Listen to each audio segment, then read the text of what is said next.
안녕하세요. 한국어마을 김지영입니다. 한자의 자원을 탐색하는 두 번째 시간입니다. 우리는 지난 영상에서 봄을 뜻하는 글자 춘, 봄춘자의 비밀을 캐봤습니다. 이제 바야흐로 여름으로 접어드는 시기니까 오늘은 여름 하자의 뿌리를 캐보겠습니다.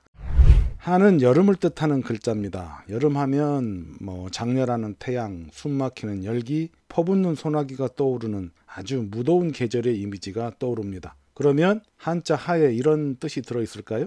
그렇지 않습니다. 한자 하의 역사를 되짚어 보면 이런 단순히 더운 계절의 의미로만 존재했던 것은 아니다. 이런 것을 알게 됩니다. 이 글자는 먼 옛날 고대 중국인의 의식과 문화 그리고 문명의 흔적을 담고 있어요. 여름을 넘어가는 깊은 문자의 뿌리를 갖고 있습니다. 여름 하자의 정확한 유래는 밝혀져 있지 않습니다. 이 글자는 여름을 뜻하기도 하지만 중국 사람들이 자신들을 가리켜 부르는 민족의 이름이기도 했습니다. 중국 사람들은 자신들을 화하족이라고 하죠. 화하족, 화하민족. 이 하에 대한 최초의 해설은 동안의 허신이 지은 설문해자에 보이는데요. 뭐라고 되어 있냐면 중국지인야, 하는 중국 사람이다. 이렇게 돼 있어요. 근데 이러한 설명은 중국 한족이 세운 최초의 왕조라고 하죠. 하나라. 기원전 2070년부터 1600년경까지 존재했다고 전해지는 그 하나라에서 유래했다. 이런 생각에서 이제 비롯된 것이라고 합니다.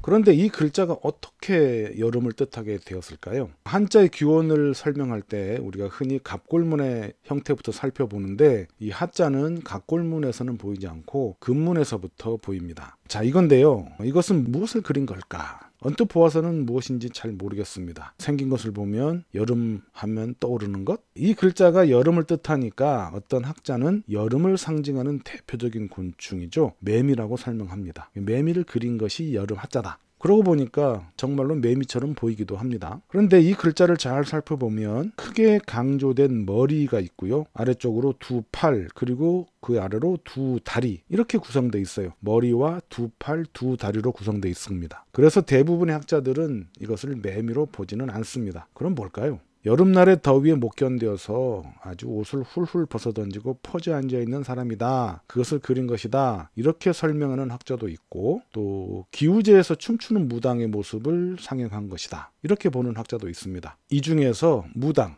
곧 샤먼이죠. 이 무당, 샤먼의 모습으로 보는 것이 가장 주목을 받는 학설인 것 같습니다. 기우제를 여름에 올리니까 나중에 여름이라는 뜻으로도 쓰이게 되었다. 이렇게 설명하고 있는 거예요. 이에 대해서는 다른 설명도 있습니다. 하가 여름의 뜻으로 쓰이게 된 것은 여름을 뜻하는 어떤 말이 있었는데 그 말을 적을 글자는 없었어요. 그런데 이 하자, 기우제를 지내는 무당이라고 했을 때 무당을 그린 글자 하자의 발음하고 여름을 뜻하는 문자가 없던 그 발음하고 같아. 그래서 이 글자를 여름을 뜻하는 그 말을 표시하는 대로 쓴 거죠. 이런 것을 가차라고 합니다. 그래서 뜻과는 전혀 상관없이 발음 비슷한 글자로 표시하게 됐다. 그래서 여름이라는 뜻이 생겼다. 이렇게 설명하기도 하는데요. 그런데 가뭄이 자주 들었고 또 그것이 오늘날에 비교할 수 없이 큰 재앙이었을 고대에는 이 가뭄을 극복하게 해달라는 기우제가 일상적인 행사였겠죠. 그렇기 때문에 이런 무당의 모습으로 여름을 나타냈다. 기우제를 지내는 시기가 여름이고 그 기우제를 주관하는 자가 이 무당이니까 그래서 여름의 뜻이 파생되었다. 이렇게 보는 거죠. 그래서 금문을 보면 화려하게 장식을 하고 춤을 추는 무당의 모습이 더 잘 보이는 것도 같은데요. 이걸 보면 더 설득력을 갖는 것 같습니다. 그 뒤로 소전을 거쳐서 오늘에 이르러서는 이 해서자를 보면 머리와 다리로만 이 글자를 표시하게 됐습니다.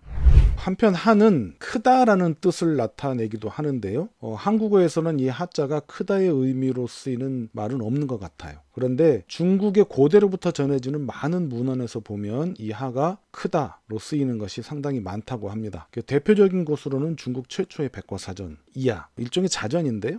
여기에 이제 그런 것이 들어있다고 해요. 여기에서는 천, 하늘천, 임금제, 후, 황, 벽, 다 임금이란 뜻이면서 크다라는 뜻도 같습니다. 그리고 공, 홍, 곽, 괭, 박, 개, 돈, 하, 여기 보이죠? 막, 몽, 질, 판, 이것이 이하에서 모두 크다라는 의미라고 밝히고 있어요. 왜 이렇게 됐을까? 이렇게 설명하더라고요. 여름에 지내는 기우제가 모든 제사 가운데서 규모가 가장 성대했고 그래서 거기에서 크다라는 본뜻이 생겼다. 이런 기우제는 또 지도자가 주관하는 게 일반적이었죠. 그래서 고대 중국에서는 화려하게 장식을 하고 하늘의 제사를 지내는 존재가 곧 하늘의 권위와 연결되는 자다. 즉 지도자의 권위와 연결되어 있었다고 합니다. 그래서 하가 여름 하자가 본래 의례를 집행하는 지도자, 즉 위대한 사람, 위엄 있는 자를 뜻했다고 볼 수 있어요. 그것이 여름의 의미까지 파생되어 쓰이고 있다. 이렇게 보는 것이죠. 그래서